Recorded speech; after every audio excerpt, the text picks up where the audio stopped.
Lectura de l'Evangeli Mateu 24, de 37 a 44. En aquell temps, deia Jesús als seus deixebles: «Quan vindrà el Fill de l'Home, passarà com en temps de Noè. Els dies abans del diluvi, tothom continuava menjant i bevent i casant-se, fins que Noè hagué entrat a l'arca.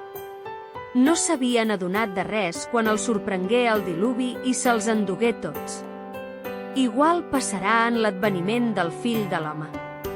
Si hi hagués llavors 2 homes plegats al camp, potser l'un fora pres i l'altre deixat. Si hi hagués 2 dones molent plegades, potser l'una fora presa i l'altra deixada. Vetlleu, doncs, perquè no sabeu quin dia vindrà el vostre Senyor. Estigueu-ne segurs, si el cap de casa hagués previst l'hora de la nit que el lladre vindria, no s'hauria adormit ni hauria permès que li entressin a casa.